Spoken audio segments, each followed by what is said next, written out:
All right, what's up, you guys? We're live. Period one. So, something that you should know going into this. Period one, 5% of the exam, right? It's not going to be a huge chunk, but you are for sure going to see at least one, if not, a one multiple choice question set on it. And those are three questions that are going to be pretty easy for you to get because there's not a lot of material for period one. So, with this review session, I'm going to give you everything you have to know so that you can get those questions right. And that's going to really boost your chance of getting a 4 or a 5.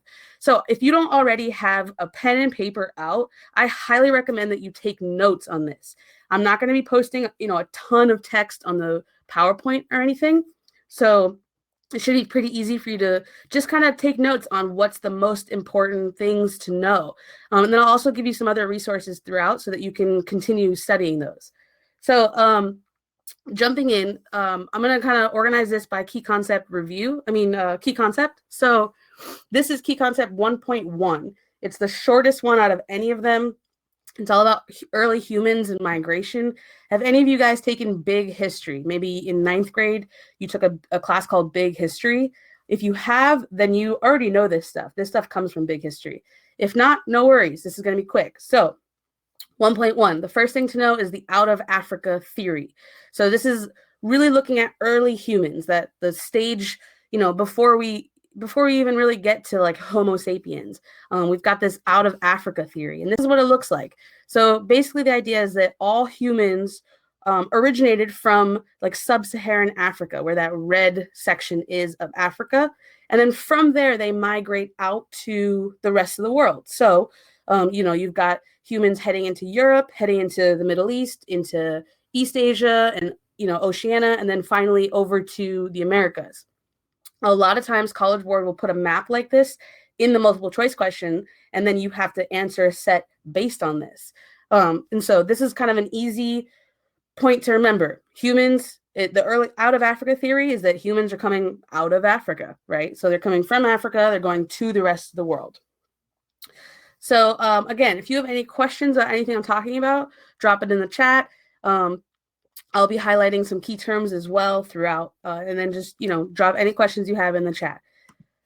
Okay, so there's actually 3 points for key concept 1.1. The second one is about forager communities. So before humans produced agriculture, they were foragers, they were hunter-gatherers.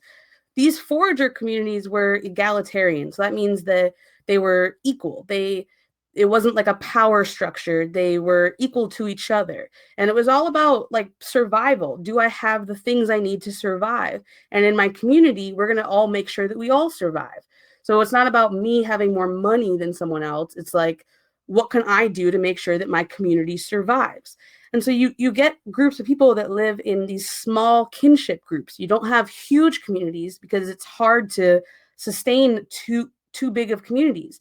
And then also there's no private wealth.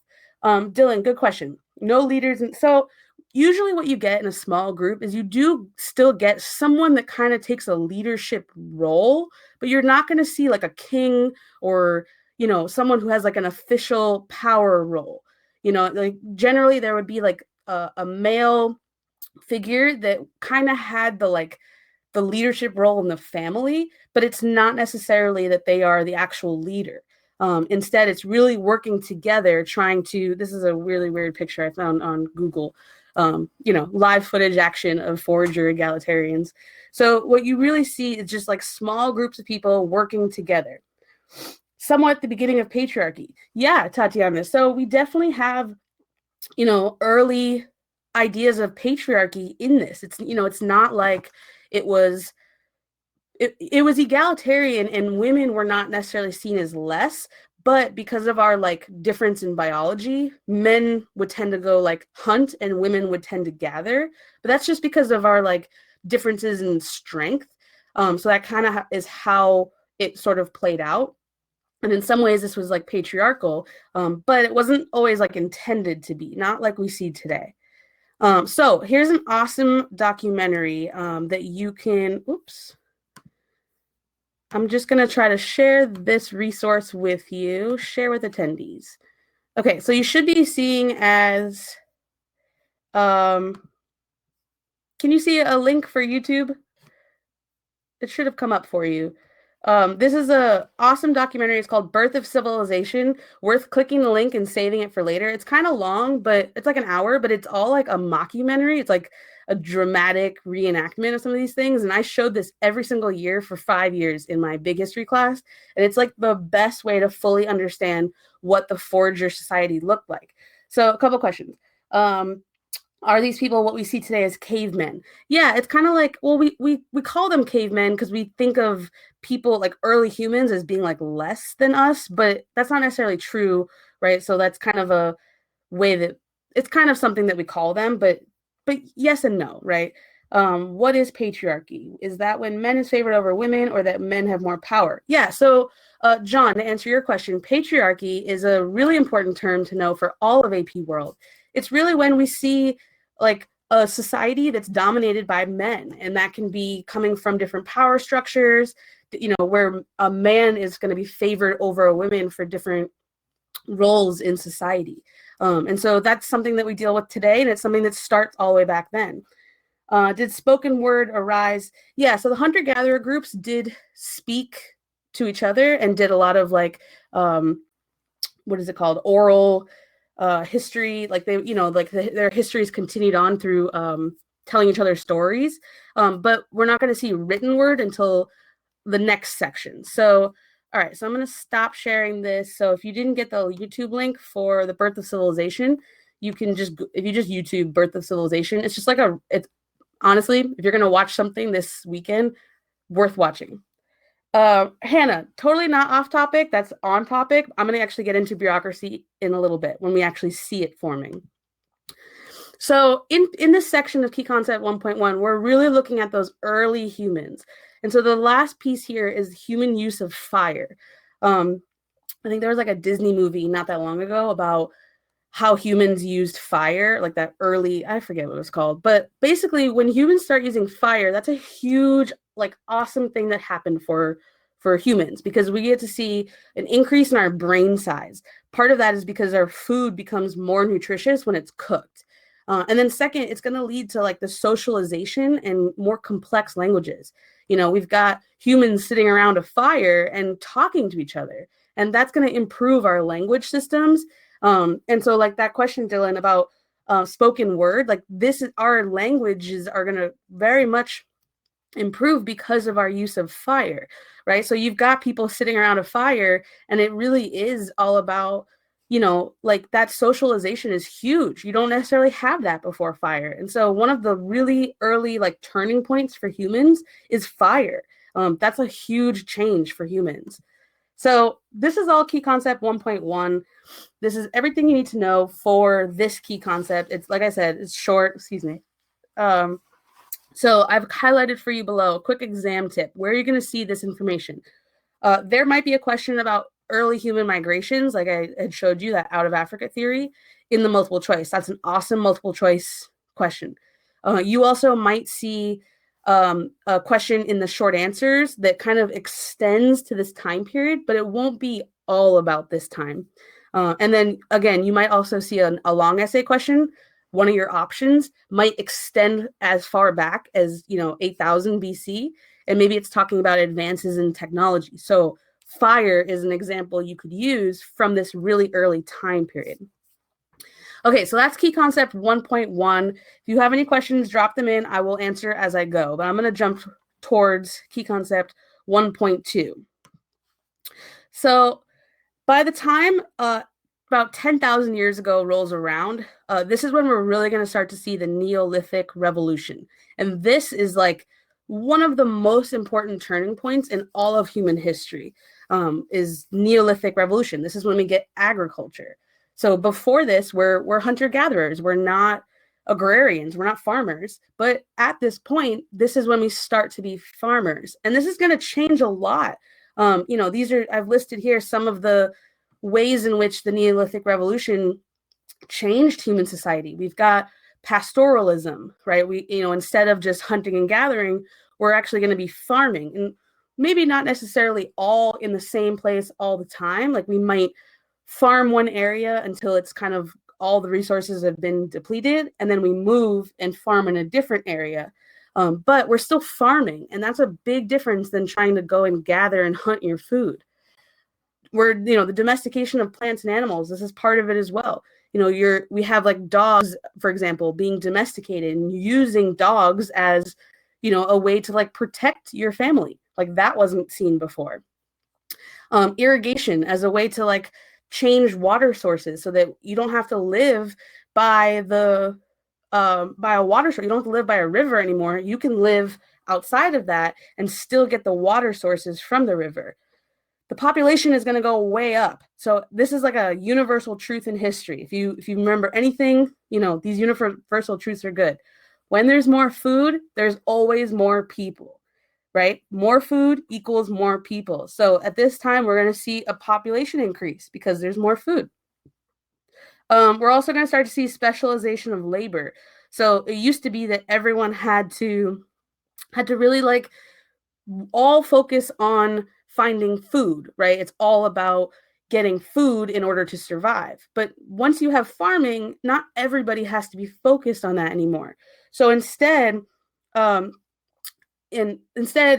on, Elliot. So instead, I will, you can focus on different things. Some people could focus on making pottery. Some people could focus on making all kinds of different things. So you've got this specialization of labor. Not everybody has to be a hunter-gatherer anymore. Instead, you can gain a specialty and you can get good at that. We're going to see a lot of improvements in trade and transportation, and then also just social stratification. Like I said before, it's all equal. Everyone has the same goal. But as soon as you start to see a specialization of labor, that's when you have like some people more powerful than others. So hitting on the questions that I just got. Yes, Elliot, I would recommend taking down the points. This is going to help you just, take notes, and you don't necessarily have to write down every single thing, but especially the things that are going to matter to you. And I'm trying to not put too many texts up here so that it's easy to follow. And Jason, do we see any religion in this period? Yes, but we're really going to see them in 1.3. So I will get to that in a few slides. And John, what is irrigation? So irrigation is when you're changing a water source so that you can, instead of just waiting for it to rain, you can pull water from, rivers or water sources that you have and kind of like change the path of it so that it will reach your farm, or change it so that water sources from rain are going to, help your farming. So these are all examples of how humans are affecting their environment. So it's not just waiting for the environment to work for me. It's changing the way the environment works so that it benefits me. And these are all examples of that. So one like really interesting point, and hopefully this text is not too light, is whether or not the Neolithic Revolution was actually good for human society. This is something that they might ask you to argue on the exam. Maybe at the beginning of the year you read Jared Diamond's Worst Mistake in Humanity. And that is like one argument that this was actually not a good thing for humans. But there's a lot of arguments that it was. So just to take you through this a little bit, was the Neolithic Revolution good for society? Well, in the blue, we have an increased population. We have cities, we have civilizations. So those are good things. But when you have those things, people live closer together, and that's going to lead to disease, right? When you have foragers, they're moving around, disease is not as likely. But when you have people living in close quarters, it's much more likely, especially if you're living close to the animals that you're domesticated. Second, domestication of plants and animals. So we have better nutrition. That's awesome. But we're really affecting our environment. We have deforestation, desertification, right? Like changing the soil. Slash and burn agriculture is where you are essentially like using as much as you can, and then you kind of burn it and move to the next thing. So, good for humans, we have better nutrition, bad for the environment. We're affecting our environment. The third one, development of new technologies. Awesome, right? New technology makes our lives easier. But with that, you also are going to get increased conflict and warfare, right? If someone else has a technology that I want, I'm going to fight them for it. So more conflict. Plus, we're just getting better weapons. So conflict and warfare in general is going to get more and more, bloody as we go. And then finally, a specialization of labor. That's in general awesome, because when you have a specialization of labor, you get more products, you get more of a market. But we see, goodbye egalitarian societies and hello social stratification. So, you think of today, you think of humans inside of like a pyramid, right? There's always people who benefit and there's always people who don't. And that can be applied to gender, to class, to race, to any group within society. And, you have power structures. So in egalitarian societies, you don't. Everyone's equal. But now that we have social stratification, you do. So is specialization of labor good? Yeah, we have more products. But we also see more of power structures exist. So we're going to answer these questions. Does period 1 end around the river civilizations or does it go past it? So I'm going to hit on the major civilizations coming up next. Could you make a synthesis statement with the Industrial Revolution and the Neolithic Revolution? Yes, Tatiana, I love that. I will actually talk a little bit about that. But you're exactly right. There are benefits when we get better, right? You can make a chart like this for the Industrial Revolution. What are 4 ways that the Industrial Revolution made our life better? And what's 4 ways that it made our life worse? And then you can definitely see relations between them, right? More technology is awesome, but it leads to more conflict. More specialization of labor is awesome, but it leads to more social stratification, right? You have the upper class, the lower class, or the middle class. So that's exactly the way you want to think about this. And this slide in particular, you're not going to get a question that just straight up asks you, was it good? But you could definitely get a short answer question that says, what's one benefit of the Neolithic Revolution? What's another benefit of the Neolithic Revolution? What's one way in which it made our life not as good? Awesome. When will we talk about the rivers? That's coming up next. So keep in mind, the key concepts for AP World are not exactly your textbook, right? So key concept 1.1, early humans, 1.2, Neolithic Revolution, 1.3 is the early civilizations. I probably should have given you a slide at the beginning to lay that out. Okay, so second thing you need to know, and this is where we start to see civilizations, is now that we have the Neolithic Revolution, we're going to see permanent settlements form across the world. It happens at all different times. They don't all form at the same time. It happens everywhere in the world, on every continent. I'm not sure about Antarctica, but probably. And then it's also going to happen always near rivers and water sources. Okay, let me pause really quick. Egalitarian society seems kind of weird today. There would be no need for wealth. Yeah, I mean, yeah, it is kind of you can kind of tie egalitarianism to almost like a communist socialist society, because it does make everything equal, and it definitely goes against capitalism where you can work harder to earn more. But you can't necessarily apply it to the world that we live in, because we do not live in an egalitarian society, and so it would be hard to adjust to that. Think about it. You have your phone, right?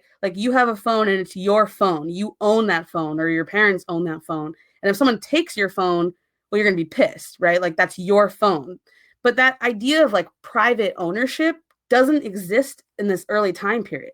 It would be our phone, right? We have this together. I mean, they wouldn't have a phone, but same thing. So it's hard to apply it because we just don't live in a world without that. Hannah, I'm going to get to bureaucracy when I get to civilizations, okay? So stick around for that. All right, so Catalhoyuk is the first major city, and this actually comes up in that Birth of Civilization documentary that I sent you. They talk about Catalhoyuk. It's kind of in the Middle East and where Turkey is today. And this is kind of a cool picture. You can kind of see, obviously people were living in much closer quarters than ever before. At the top of the roof, that's where their doors were. So they literally would build nice and close to each other and then put the door at the top so that they could kind of jump around.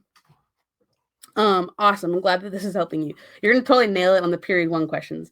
So Catalhoyuk is your first example. You see a lot of in that section in Catalhoyuk, you're going to see a lot more disease spread because it's so close. I don't know if in this picture you can see animals in there, but you would have seen animals in that section. So, and that is going to spread disease further. So anyway, so that's Catalhoyuk. And then another quick image for you to kind of help you see this, all the purple, all of that is where these early civilizations formed. And every single purple also coincides with water, with rivers mostly. So you can see exactly like where they're going to form is going to be around rivers. That's why they're called these like early river civilizations. So like something like this is also and yes, these are the core and foundational civilizations. You know, you've got China, you've got the Indus River Valley. In Southeast Asia, there's more. In Egypt, right? That purple is going right on the Nile. You got Mesopotamia, and then in the Americas, right? You have the Andean societies and the Mesoamerican societies. You know, so you've got all of these foundational civilizations all around water. This would also make for a really good multiple choice question or a short answer question where you have to kind of analyze why they're all developing where they are. Like that's not a coincidence. It's even though they're at different time periods, they're all about the use of water.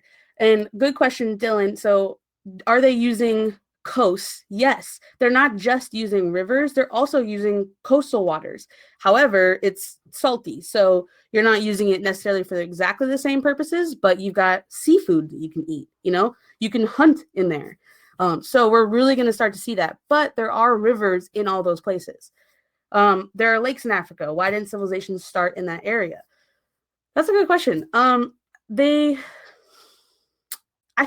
know. I mean, you kind of stumped me.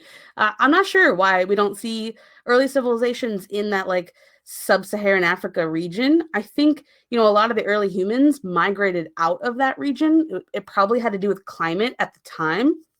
Maybe it looked a little bit different. And so they had to kind of adjust for that. And that's definitely like a huge reason why. But I'm not entirely sure. So good question. Okay, key concept 1.2. So we're 2/3 of the way done with period 1. So in key concept 1.2, what do you actually have to know? Well, in the yellow, here's an exam tip.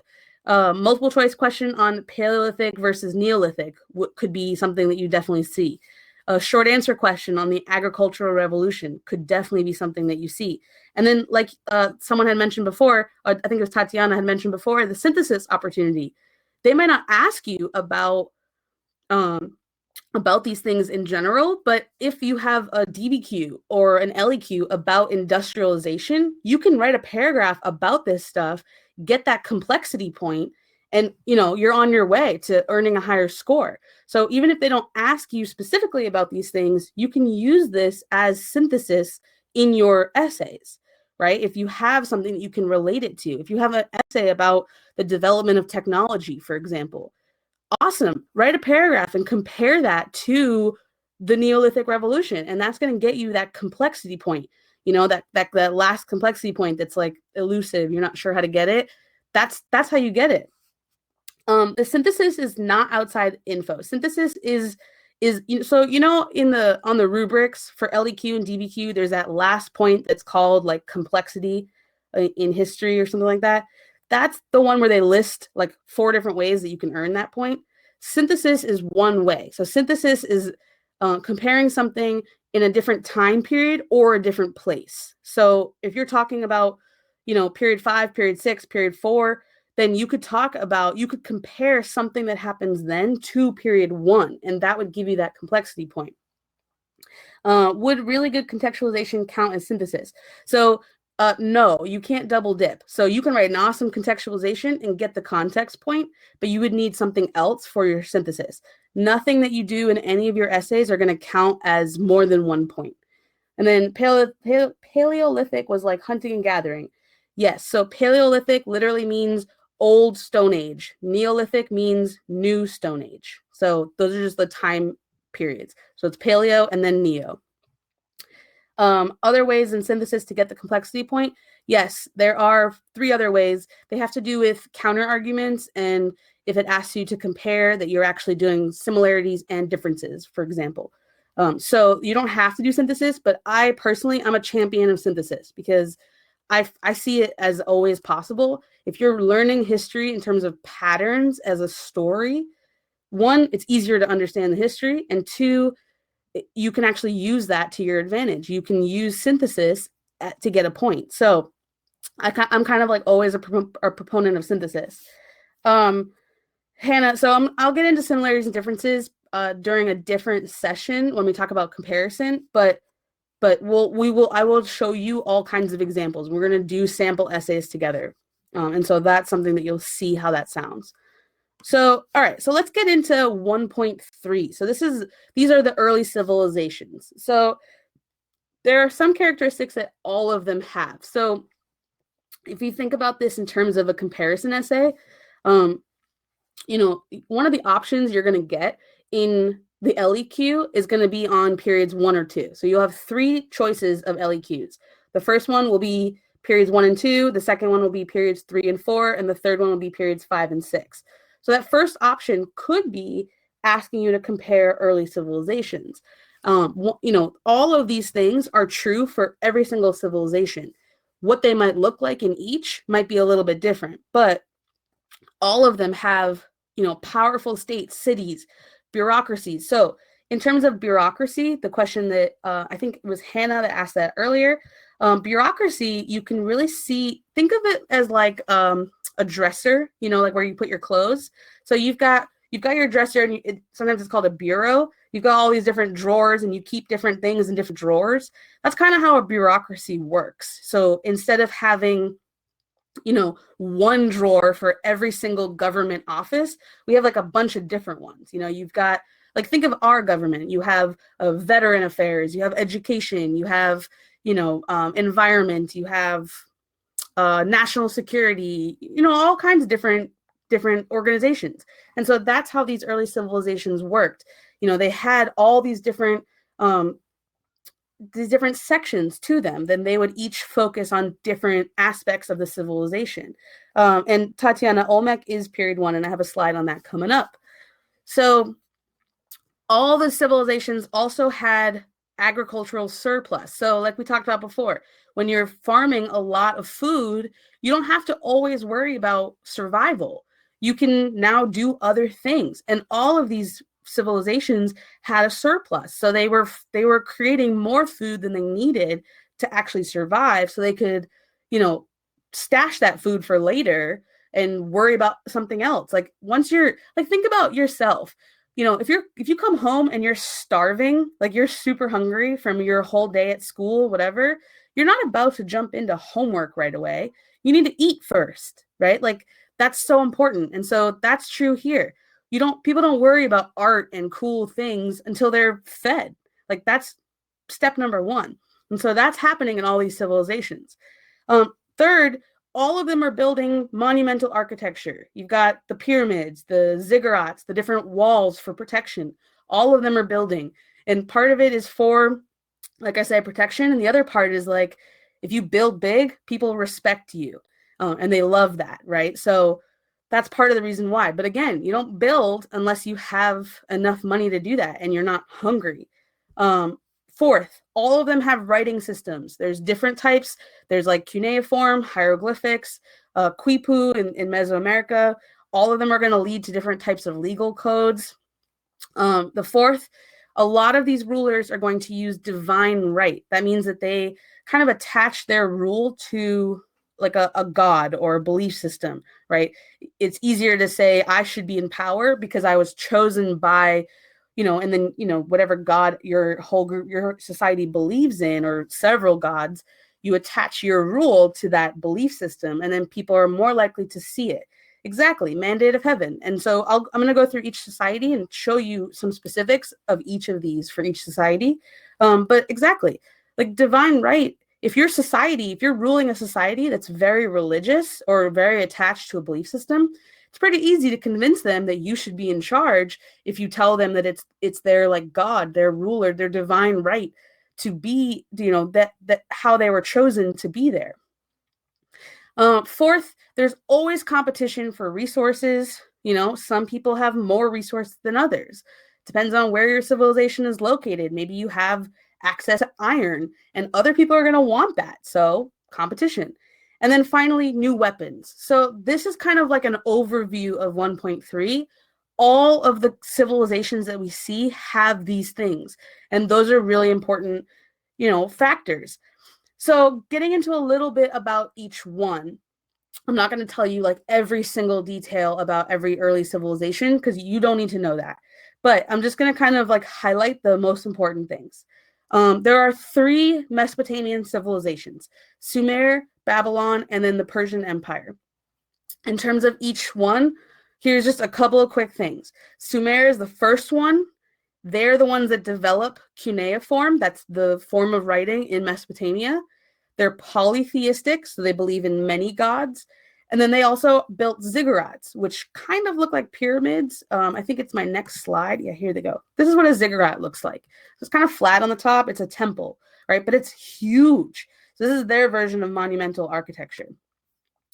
Babylon is the second one. They kind of come after Sumer.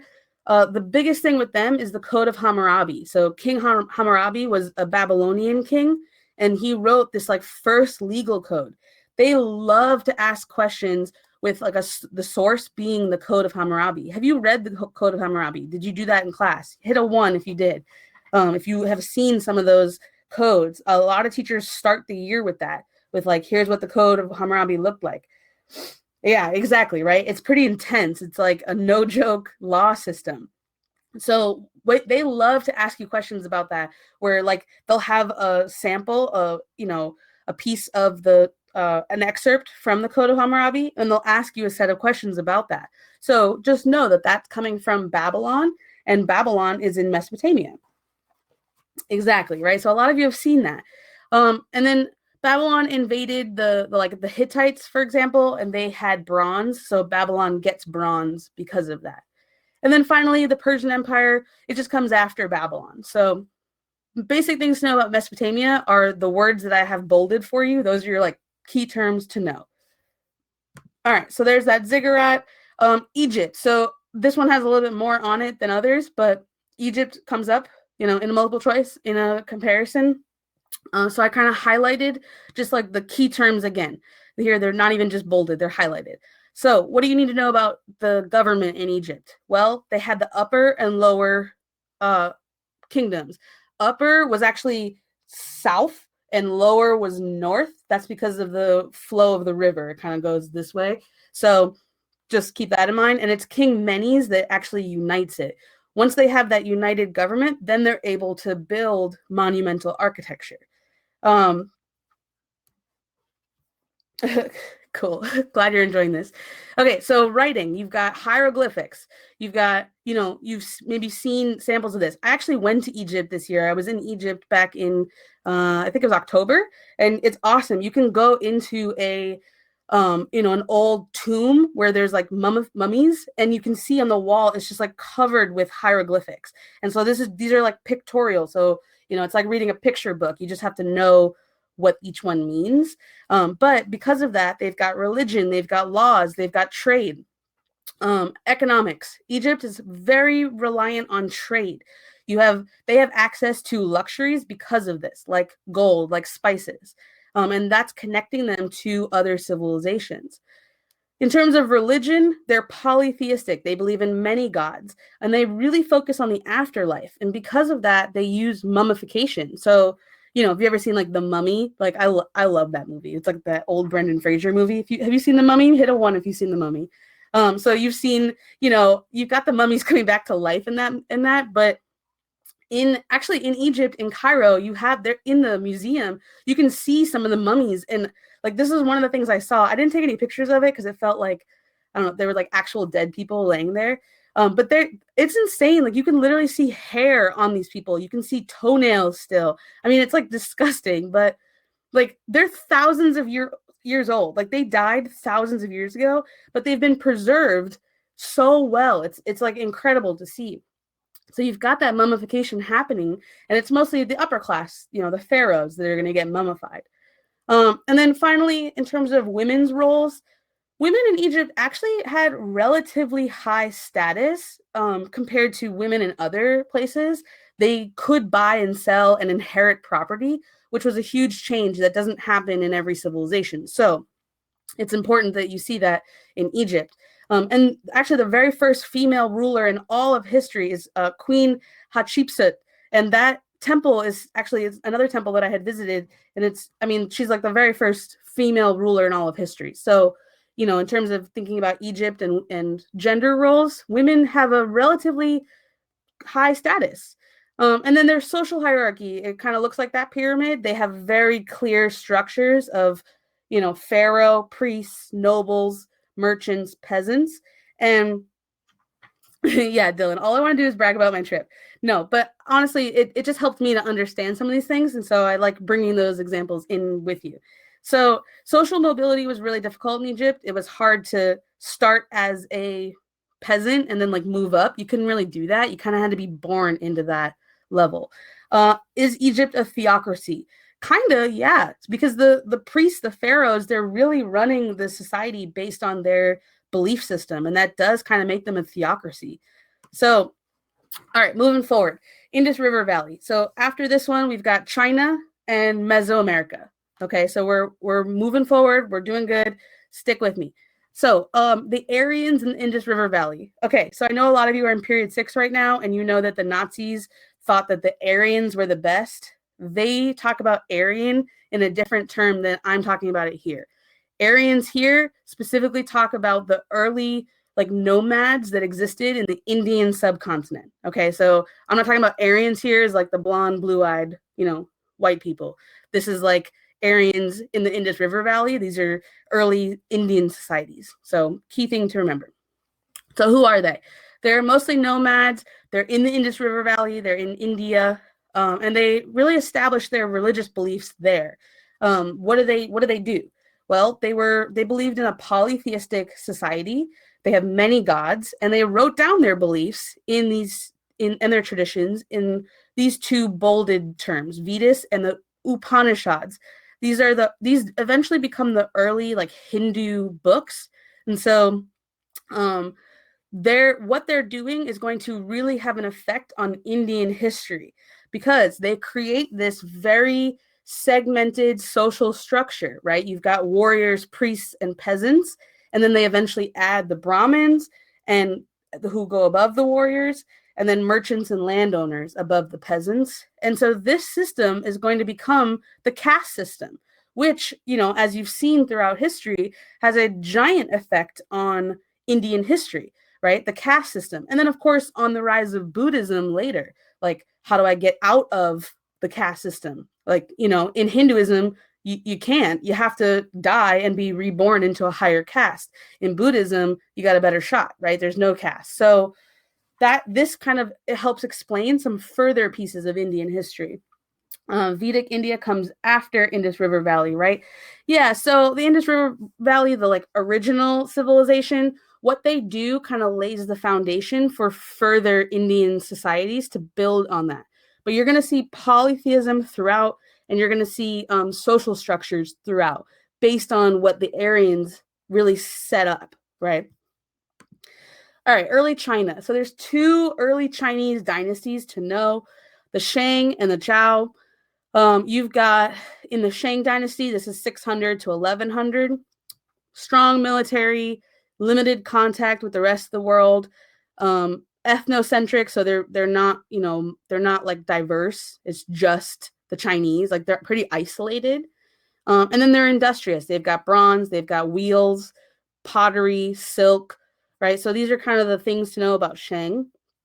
The Zhao society, this one's a little bit more further developed. This is the longest ruling dynasty in all of Chinese history. They're the ones that really start the mandate of heaven, right? Because it's not going to be the first society that does it. It's the second, because they have to prove why they are in rule. Why should the Chinese society believe them when they say we should be in power? We're the new rulers of China, right? The mandate of heaven, they're going to use that to prove their point. And so as long as rulers are just, they have a blessing from the heavens. They belong in power. They're also going to develop a pretty complex feudal system that's kind of similar to Europe later on. So there's a little point of synthesis there that you potentially could use. And then also they have a really they have a local bureaucracy, a really complex bureaucracy. So different, right? Think back to the different drawers, right? Different organizations that are going to focus on each thing, like education, like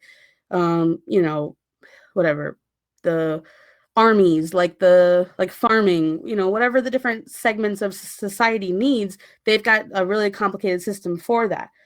So ethnocentric is a term. I don't have the full definition on me, but it basically means that like this culture was not diverse. Like the Shang society, it's not that you really only had Chinese, citizens within it. You don't have a diverse society. And part of that is important because, they're not really well connected with the other societies. And so you don't have the like intermingling, right? You don't have diffusion in the Shang. Later on, you do. A feudal system is a system where you have, I think it's technically an economic system. And it's basically like, everyone is sort of tied to like someone who owns the land. And then below them are people who work on the land. And everything they do is kind of related back to that person. That's kind of a simplified way. It's very decentralized. So it's instead of like there being like one strong ruler, you might see other like local leaders. And so what they do, the Zhao, they have very like specific people who are ruling different areas, like these local leaders. And that's how they're kind of keeping control of the whole region. And so once more, John, ethnocentric means that it's not diverse. It's specifically only China.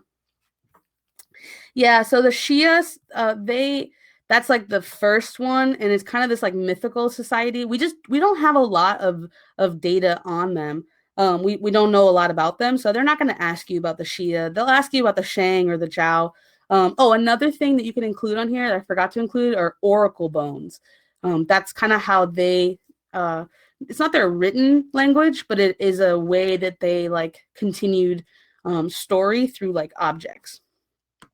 All right. Mesoamerica. There are two Mesoamerican societies that fall in this time period. There's the Olmec, which someone had mentioned before, and then the Chavin. Oracle bone. I think oracle bones. I'm not sure exactly who started it. I think it was Shang, actually. And so oracle bones are just a way that you can talk about the Chinese, like spreading like oral tradition through like physical things. Thanks, Jason. Shang. All right. So Mesoamerica. In terms of Olmecs, a couple things to know for each. Honestly, the biggest thing to know for either of these societies is that the two of them, are like the major influencers of the future, like, Mayan and Aztec and Inca societies. Like that's the biggest thing to know about these two. You're probably not going to get a specific question about them, but the Olmecs, you've got food sources like corn, beans, squash. You've got them mastering irrigation techniques. They are polytheistic. They've got a system of writing and a very, pretty complicated calendar, which is then going to, really influence like the Mayan calendar. The Chavin, they've got the agricultural community, but they're going to supplement their food sources with seafood because they have access to that coast. They're going to use science and the science of metallurgy. Metallurgy is the process of using metals to make things. Tatiana, I don't know the answer to your question. Norte Chico? Sorry, I don't know. And then also the Chavin are polytheistic faith. So did trade occur between the Olmec and the Chavin? So probably, but not as much as it occurs in other societies. And part of that is just geography. So first of all, you can see that the difference in years is important here because they don't exist all at the same time. So they're, for the short amount of time that they do overlap, they will kind of interact with each other. But the actual like part of what you see in the Americas is north-south, right? So like you have one civilization here and then another one here and then another one here. And it's much harder to travel on a north-south axis because the climate is so different. In the Americas, in that Central American like peninsula, like that connection between North and South America, it's really hard to go across that. Like even now, it's really dense jungles And it's just generally very difficult to actually like get through that. So you don't see a lot of connection between them because of that. Whereas in Afro-Eurasia, it's east-west, right? You've got, Europe or China and then Europe. And so it's a lot easier to travel east-west because the climate doesn't change, right? Like think of how the latitudes are different climates, but if you have to cross, going from through the equator is very difficult, but going across the same latitude is much easier. So that's something to think about in terms of analysis of why some of the stuff that happens in Afro-Eurasia doesn't happen in the Americas. Was the Chauvin more organized than the Olmec? I'm not entirely sure. I think that the two of them had similar systems, but they weren't necessarily as developed as some of the other things that we're going to see. And part of that too is that they also have like the early human migrations take longer to get to the Americas, and so humans were just in the Americas for less time, and so you don't have the same like length of developments as you do in some of the other civilizations. Didn't have long distance trade because they didn't have animals. Exactly, that's another huge reason. Right, you don't have the animals to carry, so it's just like, what can I bring on my back? But in general, it's just like hard to go across like the equator. So here's like the Olmec head. This is like the one piece of art and architecture that you should know from Mesoamerica in this time period. Just attach this with Olmec. Other than that, that's pretty much it. Okay, so we just did a whole bunch on the early societies. So a couple of exam tips. There could definitely be a multiple choice question on the different writing systems or law codes. That would make for a really good multiple choice question, or something about monumental architecture where it has like an image or a couple of images and they ask you a couple of questions based on that. So just being able to kind of identify that all of them are doing it and knowing why, and then knowing some of the specifics like pyramid or ziggurat, those would give you evidence points. Same thing with the writing systems, right? Knowing cuneiform, hieroglyphics, quipu, those would give you evidence points on a larger analysis. There definitely could be a short answer question comparing societies. That would make for a really good question. Maybe it tells you about comparing women's roles. Maybe it asks you about comparing technologies or government systems. So, you're definitely not going to see a DBQ on this time period, but you're likely to see one set of multiple choice questions and then maybe one short answer question, and then one of the options for your LEQ could include this stuff. So that should help you with your studying. Like, think about the questions that you're going to get before you start to try to like memorize everything so that you can really focus on that. Just a couple like key takeaways. So like if we just look at all of period 1, technology is a really important key takeaway, key theme that's happening. You've got the settlement, in agriculture, which is leading to the need for, new basic tools and weaponry. And eventually that will lead to other goods that make life more comfortable. When you think about like ways in which life became easier for people, it's because of technologies that help that to happen. So first we develop technologies for agriculture and then to make our lives easier. A second piece is irrigation. The civilizations needed this in order to control flooding, to make water available, and then to, really just stabilize farming and stabilize crops. And that's all going to increase the population, right? More food equals more people, always. And then finally, the Bronze Age. Like this is where we're really ushering in metallurgy at the beginning, and the beginning in permanent tools and weapons, and really allowing people to defend their territory. So you really got these 3 pieces of like technology that can really help you look at this whole time period. And you could have even included that early use of fire as an example. Being able to do that is a form of technology. Another way that you can look at this whole time period is through the role of women. The College Board loves to ask questions like this, looking at the role of women within a society. You could look at the fact that egalitarian societies in the Paleolithic era weren't patriarchal. Like women had a lot more power in those societies. It was biological differences that made like men hunters and women gatherers. But it's important to know that like gatherers were not seen as like a lower role. Like it's not like, oh man, I only get to be a gatherer. No, like it didn't matter. Actually, like 70% of the food that people ate were coming from the gathered food. So women were vital to the society. Were men taller than women at the time? You know, I'm not entirely sure, but biological differences do change us in terms of strength. And so that alone meant that like you want to send the strongest out to go hunt, and that might be the group of men. There might be one or two women that are strong and they're going to go too. But that's just kind of how things played out. But gathering was a insanely, you know, vital role, and so it wasn't like it was seen as less. Women were always responsible for the socialization of children. Listen, don't write in your essay that women tended to the home. Like, I hate that like little phrase. I know what you mean, but like that seems really demoralizing, right? Talk more about what women did rather than what women didn't do. Like the fact that they were responsible for the socialization of children sounds a lot better than women tended to the home. You know, you kind of see the difference there. Also, there's evidence that women were instrumental in the development and spread of those early languages. I don't know exactly how, but a big part of writing things down and exchanging stories come from women. And then finally, you know, although men usually led societies, there were some tribes in Africa, and I kind of skipped Africa because the Bantu migrations come in the next time period, or actually even in period 3. So in Africa, we do see matriarchal societies where the women were in charge. And so this is kind of the key takeaway about women. So if you've got any questions about period 1, drop them in the chat.